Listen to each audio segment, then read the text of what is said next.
aujourd'hui pour aborder le sujet des troubles alimentaires, que l'on appelle aussi TCA, c'est ça, je ne me trompe pas, et en quoi la thérapie brève et stratégique peut aider dans ces cas-là.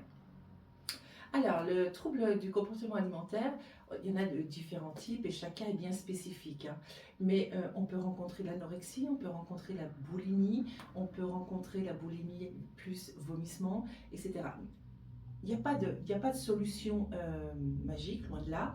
Mais en tout cas, en fonction de la problématique, par exemple l'anorexie, si c'est un enfant en thérapie brève, on va d'abord travailler avec l'approche systémique, c'est-à-dire souvent on va faire en sorte que l'environnement, souvent les parents, on va les accompagner à faire autrement. Parce que souvent, le parent qui évidemment est biologiquement inquiet pour son enfant qui est anorexique va être très attentionné sur sa consommation alimentaire, va le forcer à manger, va être toujours dans le forcing, voire va le valoriser dès qu'il a mangé un petit pois.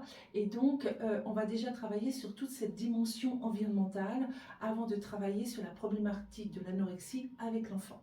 Parce que souvent, rien que ça amène déjà des grandes modifications. Oui, et puis ça permet de changer une attitude qui de toutes les façons ne fonctionne pas. Parce que si on vient de voir, c'est que... Et souvent, ça amplifie, ça peut souvent ça va même amplifier le problème, parce que d'une certaine façon, l'inquiétude des parents fait que c'est eux qui prennent en charge le problème au lieu de l'enfant. D'accord. D'accord ? Il y a une forme de prise en charge. Et du coup, l'enfant dans ces cas-là, il se met en opposition ? Il peut se mettre effectivement en opposition parce qu'il ne souhaite pas qu'on lui dise ce qu'il doit faire. Et puis il voit que en inquiétant ses parents, il est en connexion avec ses parents. Donc en fonction de la problématique et en fonction de l'âge, effectivement le changement de comportement de l'environnement ne va pas résoudre le problème, mais va souvent déjà nettement l'améliorer. D'accord. Après, dans le cas de la boulimie, il y a différents types de boulimie, la grosse boulimie, les crises de boulimie ponctuelles, etc. Mais je rencontre beaucoup de femmes où la prise alimentaire excessive, c'est comme un doudou.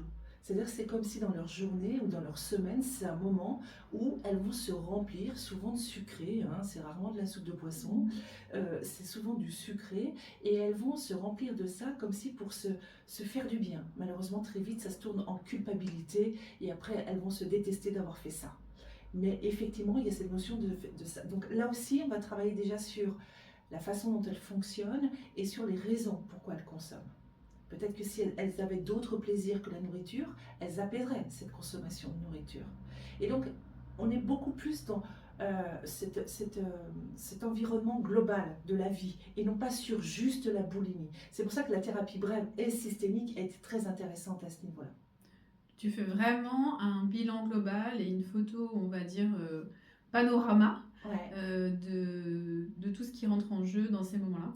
Et on se rappelle que dans la thérapie brève et stratégique, on va déjà voir tout ce qui a été fait pour apaiser ce problème qui n'a pas fonctionné. Et c'est là-dessus qu'on va se baser pour mettre en place une stratégie à 180 degrés. Le fameux 180 degrés. Le fameux 180 degrés. Voilà. Ok.